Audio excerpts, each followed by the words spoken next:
Good morning friends. आज है 19 मई और 19 मई से करंट अफेयर्स के जो भी प्रश्न परीक्षा में बन सकते हैं उनको लेके आया हूं मैं इस वीडियो में। फ्रेंड्स, आपको इस वीडियो की पीडीएफ चाहिए तो मुझे मेरे इस व्हाट्सएप नंबर पर कांटेक्ट कर सकते हैं। तो चलिए दोस्तों, बिना देर किए इस वीडियो को शुरू करते हैं। दोस्तों, आज का करंट अफेयर्स का हमारा पहला प्रश्न है, केरल मसाला वांड मार्केट में प्रवेश करने वाला पहला भारतीय राज्य बना हुआ है। दोस्तों, अभी तक मसाला वांड मार्केट में प्रवेश करने वाला भारत का कोई भी राज्य नहीं था, वो पहला राज्य बना हुआ है केरल। याद रखिएगा दोस्तों।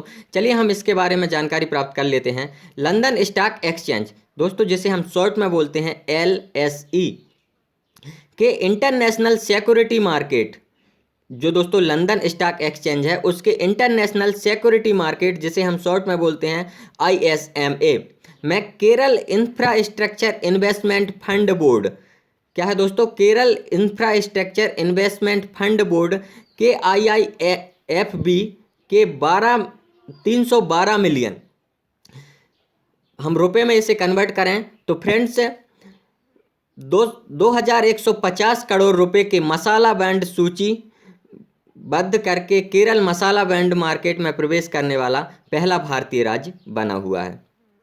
तो दोस्तों इसका अगला फैक्ट देखते हैं। इसमें प्रतिवर्ष 9.723% की एक निश्चित ब्याज दर है। क्या है दोस्तों, इसमें प्रतिवर्ष 9.723% की एक निश्चित ब्याज दर है। राज्य में निवेश करने के लिए बहुराष्ट्रीय निगमों को प्राप्त के लिए बॉन्ड इश्यू केरल सरकार के फोकस पर आधारित है। तो चलिए दोस्तों, हम केरल के बारे में अब एक्स्ट्रा फैक्ट जान लेते हैं। केरल के मुख्यमंत्री हैं दोस्तों पिनराई विजयन, और दोस्तों केरल के राज्यपाल हैं P सदाशिवम। दोस्तों हमारा अब अगला प्रश्न है, मेघालय सरकार ने किसान आयोग की स्थापना को मंजूरी दी है। तो दोस्तों हमारे देश की जो मेघालय सरकार है, मेघालय राज्य की सरकार है, उसने किसान आयोग की स्थापना को मंजूरी दे दी है। दोस्तों क्या है इसके बारे में पूरा डिटेल से जान लेते हैं।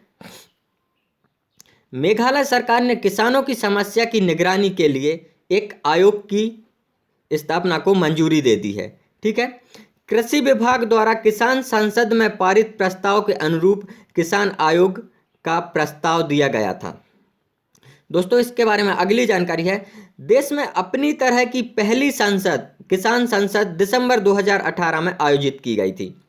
तो क्या है दोस्तों, देश में अपनी तरह की किसान संसद का आयोजन 2018 में किया गया था, दिसंबर महीने में।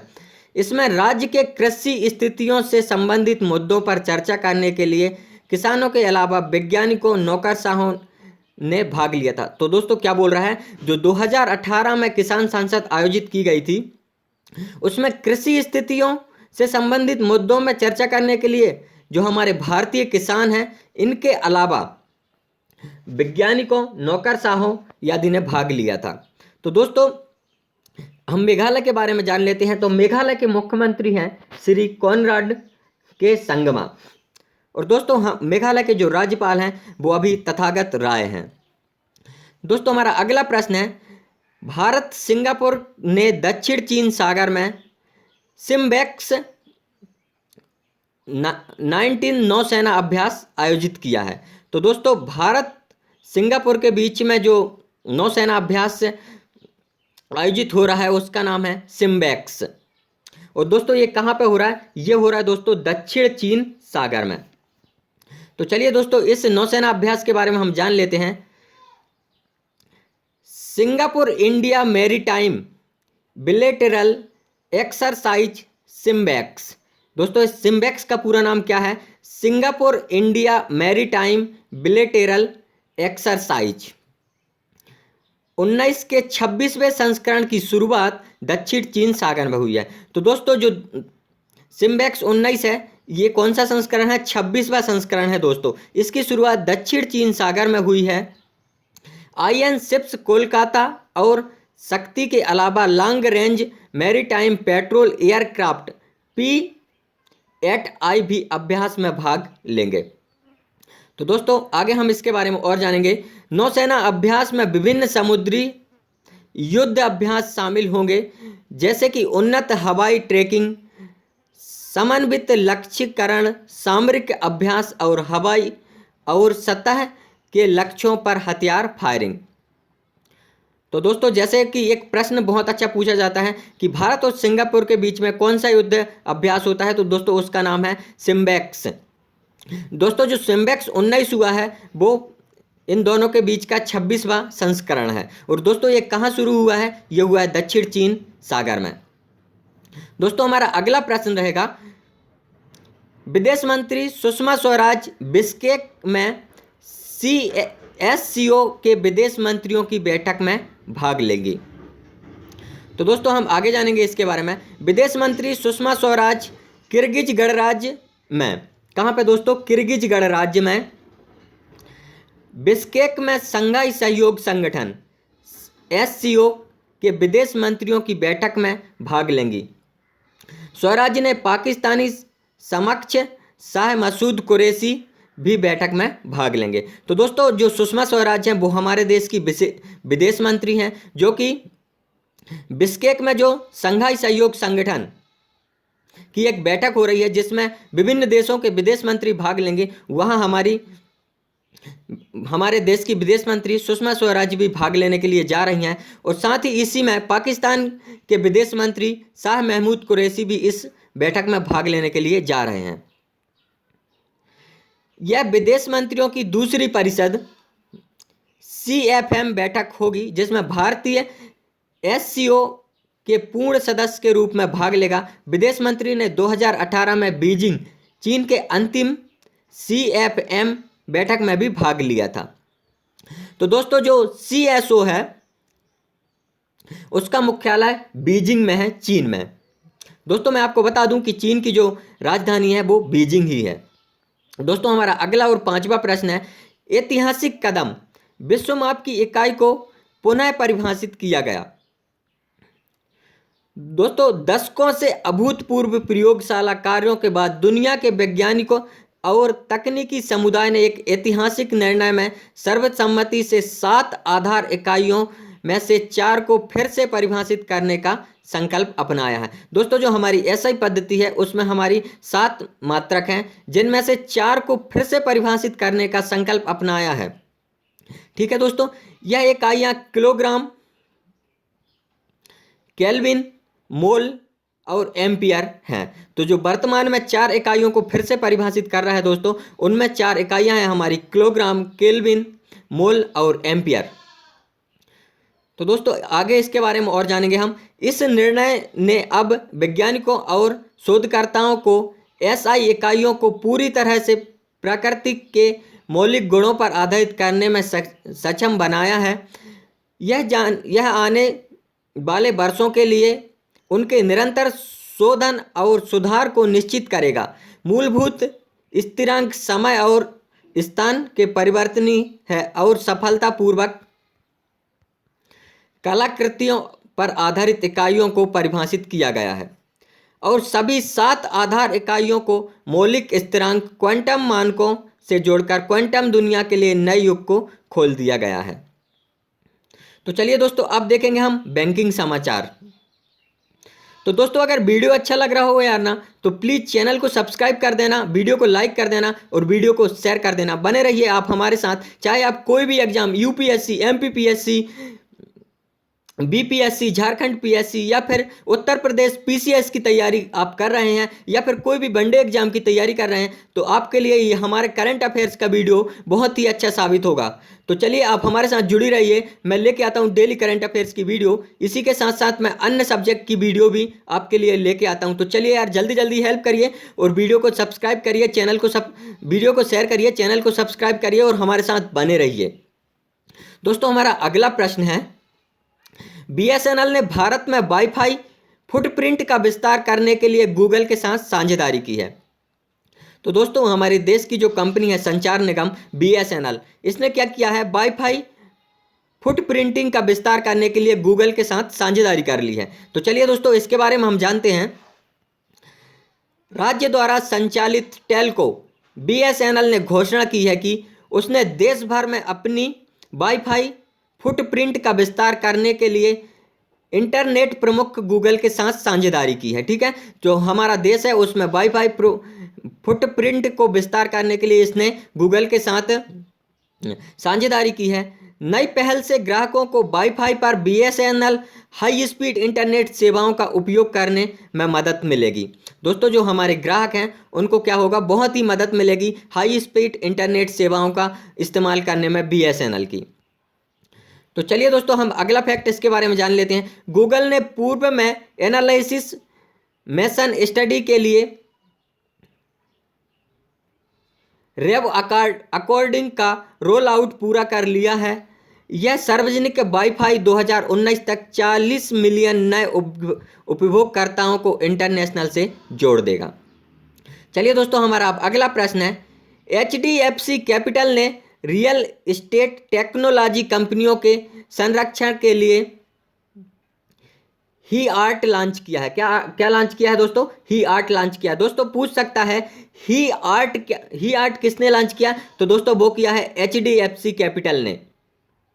ठीक है दोस्तों, तो चलिए इसके बारे में हम जानकारी प्राप्त कर लेते हैं।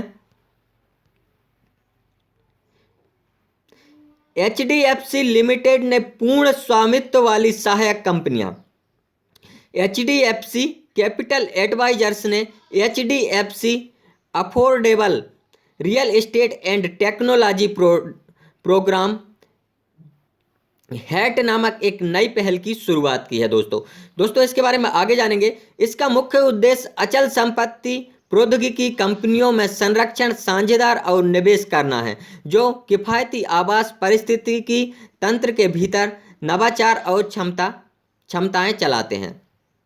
तो दोस्तों जो अध्यक्ष हैं HDFC लिमिटेड के वो हैं दीपक परेख। दोस्तों बहुत ही इंपॉर्टेंट प्रश्न है। आप देख सकते हैं कि पेपर में ये प्रश्न पूछ सकता है कि HDFC लिमिटेड के अध्यक्ष कौन है? तो दोस्तों वो हैं दीपक परेख। दोस्तों हमारा 8वां प्रश्न है। मार्च 2019 में POS टर्मिनलों पर डेबिट कार्ड से लेन देन में 27% की वृद्धि हुई है। ये RBI के आंकड़े हैं दोस्तों। ठीक है, RBI के आंकड़ों के अनुसार मार्च 2019 में लोगों द्वारा अपने डेबिट कार्ड का उपयोग करके किए गए वित्तीय लेन देन की कुल संख्या में 15% की वृद्धि हुई है। दोस्तों हम आगे देखेंगे। मार्च 2008 की तुलना में POS टर्मिनलों पर डेबिट कार्ड द्वारा किए गए वित्तीय लेन देन में 27% की वृद्धि हुई है। दोस्तों हम आगे जानेंगे इसके बारे में। वास्तविक रूप से ATM में डेबिट कार्ड का उपयोग कर लोगों द्वारा किए गए वित्तीय लेन देन की कुल संख्या मार्च महीने के लिए 891 बिलियन है, जो मार्च 2018 में 775 बिलियन के मुकाबले 15% अधिक है। दोस्तों हम अब अगली न्यूज देखेंगे, पुरस्कार से संबंधित है। दोस्तों क्या है इसके बारे में जान लेते हैं। अनिल कपूर को भारत में यूरोपीय चैम्बर्स ऑफ कॉमर्स द्वारा प्रतिष्ठित किया गया है। ठीक है दोस्तों, देख लेते हैं इसके बारे में। अनिल कपूर को भारत में council of European chambers of commerce और मुंबई में एक यूरोपीय संघ के प्रतिनिधि मंडल द्वारा सम्मानित किया गया है। बच्चों के अधिकारों को बढ़ावा देने में उनके निरंतर समर्थन के कारण उन्हें सम्मानित किया गया। तो दोस्तों बच्चों के अधिकारों को बढ़ावा देने के लिए किसने निरंतर समर्थन किया था? वो थे अनिल कपूर। दोस्तों उन्हीं के लिए इस पुरस्कार से सम्मानित किया गया है। दोस्तों इनको इस आयोजन में 17 मई को EU दिवस 2019 के उत्सव को भी चिन्हित किया गया है। अनिल कपूर जो एक बाल अधिकार संगठन प्लान इंडिया के साथ मिलकर काम कर रहे हैं, इस समारोह में सम्मानित अतिथि थे। दोस्तों हम आगे जान लेते हैं इसके बारे में। यूरोपीय संघ जिनमें 28 देश शामिल हैं, यह चीन और भारत के बाद दुनिया की सबसे बड़ी अर्थव्यवस्थाओं और तीसरी सबसे बड़ी आबादी है। तो दोस्तों जो यूरोपीय संघ में 28 देश हैं, वो चीन और भारत के बाद दुनिया की सबसे बड़ी अर्थव्यवस्था है और दोस्तों तीसरी सबसे बड़ी आबादी वाला संघ है यूरोपीय संघ। तो दोस्तों यूरोपीय संघ के बारे में हम थोड़ा सा जान लेते हैं। 2012 में यूरोपीय संघ को शांति, सुलह, लोकतंत्र और यूरोप में मानवाधिकार के कारणों को आगे बढ़ाने के लिए नोबेल शांति पुरस्कार से सम्मानित किया गया था। तो दोस्तों प्रश्न पूछ सकता है कि यूरोपीय संघ को नोबेल पुरस्कार से सम्मानित कब किया गया था? तो दोस्तों वो 2012 में किया गया था। तो दोस्तों जो यूरोपीय संघ है इसका मुख्यालय ब्रुसेल्स में है। दोस्तों ब्रुसेल्स कहाँ है? बेल्जियम में। दोस्तों एक बात बता दूं मैं आपको कि बेल्जियम की जो राजधानी है वो ब्रुसेल्स ही है। और दोस्तों ये 28 देशों का समूह है यूरोपीय संघ। दोस्तों यूरोपीय संघ की जो आधिकारिक मुद्रा है वो यूरो है। चलिए दोस्तों हम अब अगला प्रश्न देखते हैं। कांस में भारतीय लघु फिल्म ने एस्प्रेसो टैलेंट अवार्ड जीता है। चलिए दोस्तों इसके बारे में जानते हैं। भारतीय फिल्म निर्माता अच्युतानंद द्विवेदी की फिल्म सीड मदर, क्या है दोस्तों? सीड मदर है फिल्म का नाम, ने कांस में नेस्प्रेसो टैलेंट 2019 के अंतर्राष्ट्रीय खंड में तीसरा पुरस्कार जीता है। 3 मिनट की फिल्म राहीबाई सोमा पोपरे की असाधारण भावना को दर्शाती है, जो एक महिला है और महाराष्ट्र के गांवों में स्थानीय बीजों और खेतों के पारंपरिक तरीकों का उपयोग करती है। दोस्तों इसके बारे में हम आगे जानेंगे। इस वर्ष का विषय we are what we eat था, जिसका उद्देश्य दुनिया की खोज करना, विविधता का अनुभव करना और भोजन के माध्यम से अनुभव और ज्ञान साझा करना है। दोस्तों अंतर्राष्ट्रीय खंड में नेस्प्रेसो 2019 का पहला पुरस्कार बाली में चावल की खेती के बारे में सुबक के लिए इंग्लैंड के जोश मारिस ने जीता है। दोस्तों अब हम देख लेंगे खेल समाचार। तो दोस्तों हमारा 11वां प्रश्न है, इटालियन ओपन 2019 विजेता की पूरी सूची है। देखिए 2019 इटालियन ओपन रोम इटली में क्ले कोर्ट पर खेला जाने वाला एक पेशेवर टेनिस टूर्नामेंट है। यह इटालियन ओपन का 76वां संस्करण था। ठीक है दोस्तों, जो इटालियन ओपन रोम है यह दोस्तों क्ले कोर्ट में खेला जाता है। ठीक है, और यह टूर्नामेंट इटालियन ओपन का 76वां संस्करण था। पुरुष एकल वर्ग में राफेल नडाल विजेता रहे हैं। और दोस्तों कैरोलिना प्लिस्कोवा ने महिला एकल खिताब जीता है। तो चलिए दोस्तों हमारा अगला प्रश्न है, गुवाहाटी में दूसरे Indian open international boxing tournament की शुरुआत हो रही है। तो दोस्तों जो असम की राजधानी है वो है गुवाहाटी, और गुवाहाटी में दूसरे Indian open international boxing tournament की शुरुआत की जा रही है। तो दोस्तों हम आगे इसके बारे में पढ़ेंगे। गुवाहाटी में दूसरा Indian open international boxing tournament की शुरुआत हो गया है। भारत टूर्नामेंट में 38 पुरुषों और 37 महिलाओं की एक मजबूत टुकड़ी को मैदान में उतारेगा, जिसमें 51 किलोग्राम वर्ग में मेरी कॉम भी शामिल हैं। तो दोस्तों आगे हम इसके बारे में देखें। इस 5 दिवसीय आयोजन में 16 देशों के 200 खिलाड़ी हिस्सा लेंगे। तो क्या है दोस्तों, ये जो कार्यक्रम है ये 5 दिवसीय और इसमें 16 देशों के 200 खिलाड़ी हिस्से लेंगे। प्रतियोगिता में कुल 18 श्रेणियों, 10 पुरुषों की और 8 महिलाओं की श्रेणियों के साथ आयोजित की जाएगी। स्वर्ण पदक विजेता को 25,000 अमेरिकी डॉलर और रजत पदक विजेता को 1,000 अमेरिकी डॉलर की पुरस्कार राशि दी जाएगी। दोस्तों आगे पढ़ेंगे इसके बारे में। Ajay Singh boxing federal of India BFI के अध्यक्ष हैं। तो दोस्तों boxing federal of India BFI के अध्यक्ष हैं अजय सिंह। दोस्तों हमारा अगला प्रश्न देखेंगे हम। BFA ने खेल के 2 नए प्रारूप एयर बैडमिंटन और ट्रिपल्स लॉन्च किया है। तो दोस्तों बैडमिंटन को नियंत्रित करने वाले विश्व निकाय BFA ने एयर बैडमिंटन और ट्रिपल्स के रूप में कोर्ट के नए आयामों के साथ खेल को 2 नए प्रारूप और एयर शूट नामक एक अभिनव शटलकॉक लॉन्च किया है। पारंपरिक प्रतिस्पर्धा बैडमिंटन एक इंडोर खेल रहा है। एयर बैडमिंटन आउटडोर स्पोर्ट्स होगा। ट्रिपल्स प्रारूप में एक से कम एक महिला की उपस्थिति के साथ प्रत्येक 3 खिलाड़ियों की टीम के बीच मैच खेला जाएगा। भारत के शीर्ष शटलरों ने एयर बैडमिंटन का समर्थन किया है। दोस्तों अब हमारा अगला प्रश्न है। डबल ओपनिंग बैथनान चैंपियन डेहली मेयर ने 25 वर्ष की आयु में सेवानिवृत्ति की घोषणा कर दी है। तो दोस्तों जो डबल ओलंपिक बैथलान है दोस्तों, इनका नाम है डेहल मियर। इन्होंने क्या किया है, अपनी 25 वर्ष की उम्र में सेवानिवृत्ति की घोषणा कर दी है। तो दोस्तों चलिए हम इनके बारे में जान लेते हैं। जर्मनी के डबल ओलंपिक बैथलान चैंपियन लोरा डिहालमियर ने स्वस्थ मुद्दों से जूझने के बाद सिर्फ 25 वर्ष की आयु में सेवानिवृत्ति की घोषणा कर दी है। तो चलिए दोस्तों देख लेते हैं आगे और इनके बारे में। उन्होंने 7 विश्व चैंपियन स्वर्ण पदक जीते हैं।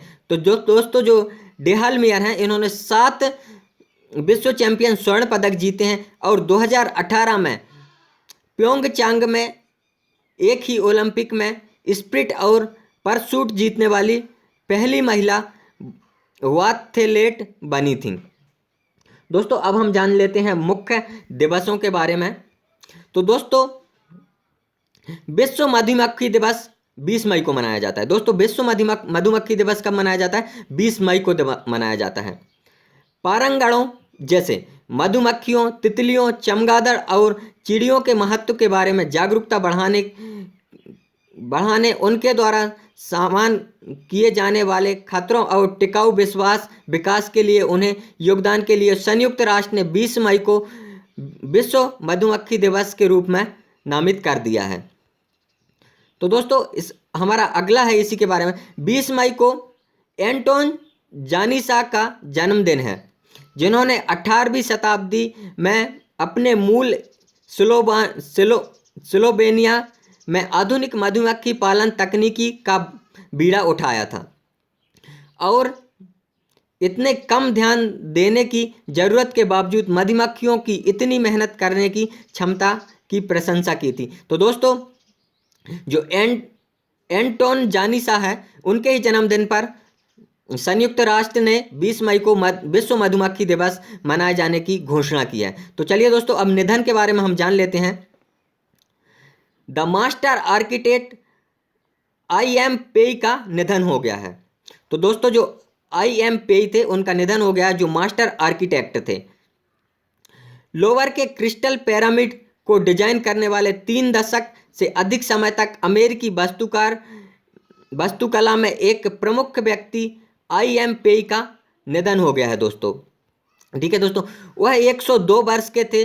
पेई की 50 से अधिक परियोजनाओं में लग्जमबर्ग 2006 में, मुस्सीडी आर्ट मॉडर्न और हांगकांग 1989 में 72 story bank of China tower शामिल था। तो दोस्तों अगर आप इस प्रकार की PDF प्रतिदिन पाना चाहते हैं तो हमारे YouTube चैनल ओनली हेल्प को सब्सक्राइब करिए और हमारे साथ जुड़े रहिए। तो प्लीज़ जल्दी से जल्दी चैनल को सब्सक्राइब करिए और वीडियो को शेयर करिए, वीडियो को लाइक करिए और हमारे साथ बने रहिए। ये चैनल आगे जाके आपकी बहुत ज़्यादा हेल्प करने वाला है। और दोस्तों ये जो PDF है मैं पैसे दे के बनवा रहा हूँ। दोस्तों सभी लोग पैसे कमाने के लिए पढ़ाते हैं, लेकिन मैं वादा करता हूँ कि आप पैसा लगा के आप लोगों को पढ़वाऊँगा मैं दोस्तों। तो जल्दी से बढ़ावा दीजिए मेरे चैनल को और जल्दी जल्दी सब्सक्राइब करिए, अपने दोस्तों को सब्सक्राइब करिए, सब्सक्राइब कराइए और जुड़ जाइए हमारे साथ। जय हिंद। समाचार आज का ख़त्म होता है।